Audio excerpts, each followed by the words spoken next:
Here's how we took 21 offers and turned it into another $70,000 for our clients.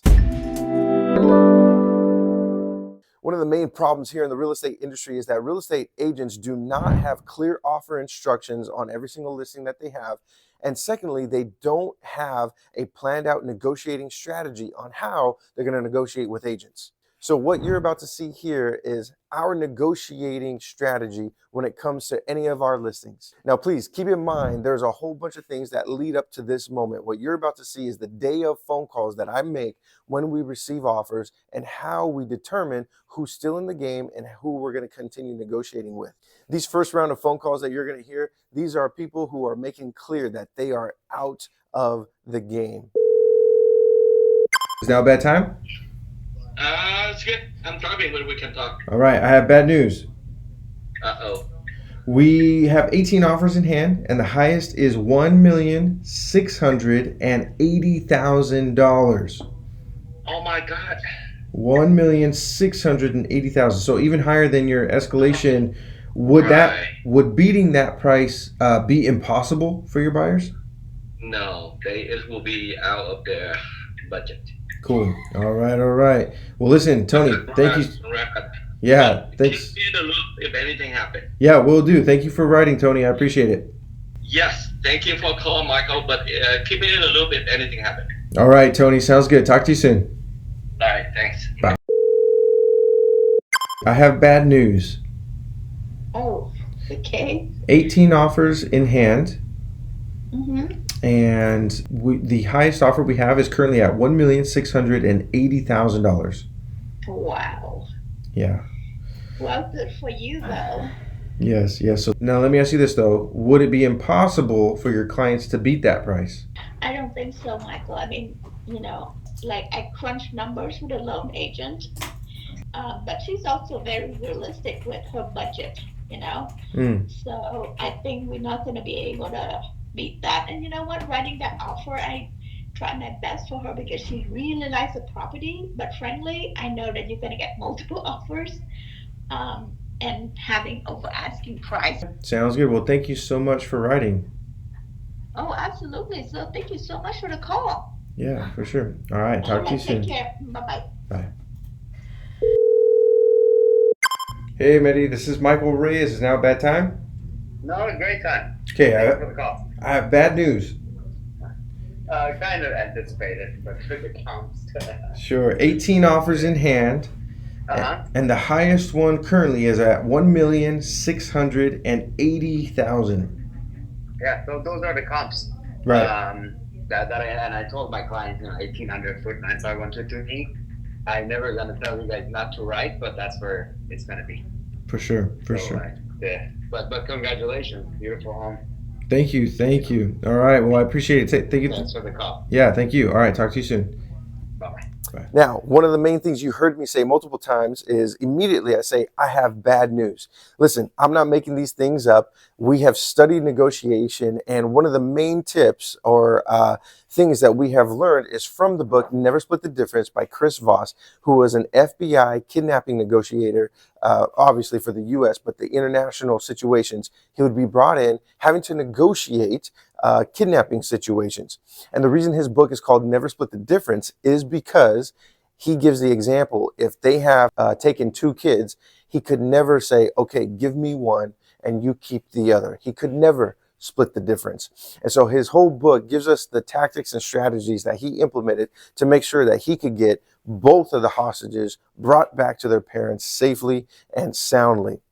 So we've taken what we've known from that and applied it to our real estate negotiations because our client's home is their most valuable asset outside of children or family and whatnot.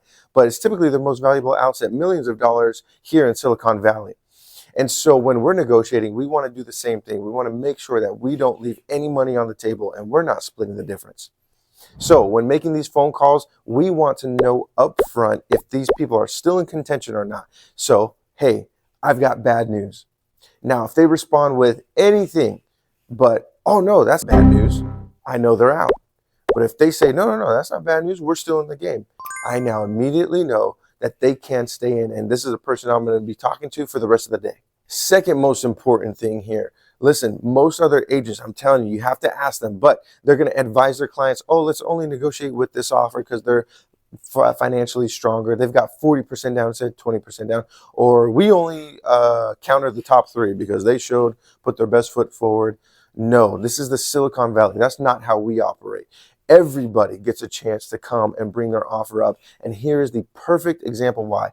This is Silicon Valley. Every single one of these buyers can buy a house for all I know. I don't know exactly where they work. I don't know all the money that they have in the bank. I ask for as much information as possible, but many people like to keep their cards close to their chest. So here is a perfect example. This is my phone call to, I think, maybe the seventh ranking offer. They're somewhere in the middle of the pack, and according to their agent's own words, they're somewhere in the middle of the pack. You'll hear here in this call, but this is actually the winning group.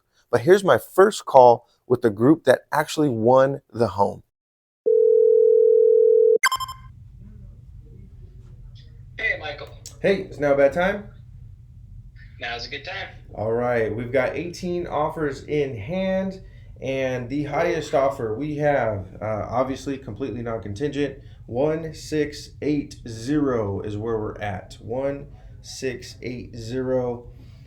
So feel free, let your clients know if you guys want to come back. Just resubmit page 1, and then we can go from there.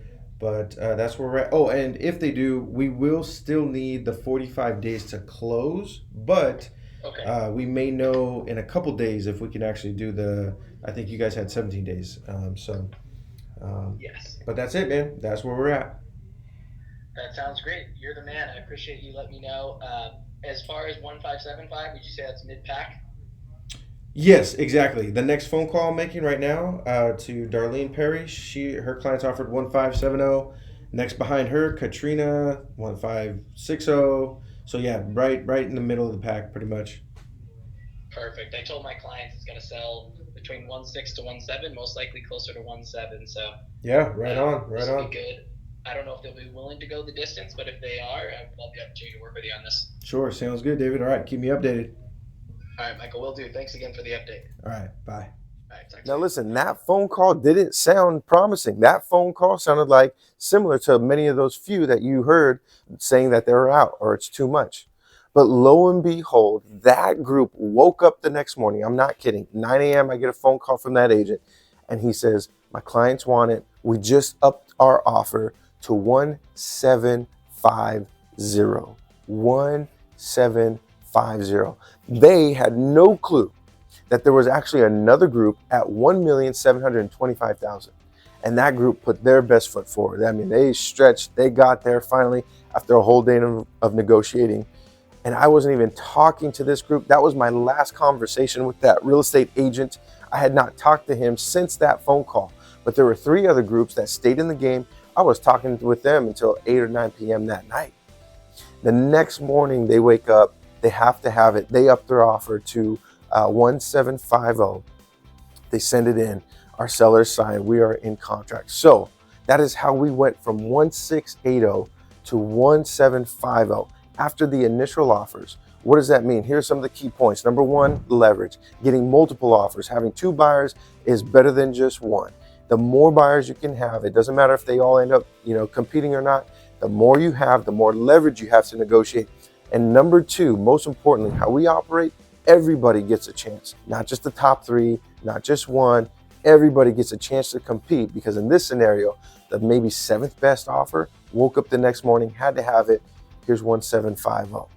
So when you're looking for a real estate agent to negotiate on your behalf, maybe the most valuable asset that you have in your life, you make sure to ask, what is your negotiating strategy? And also, do you have clear offer instructions for buyers, agents, and buyers on how to submit an offer on your home?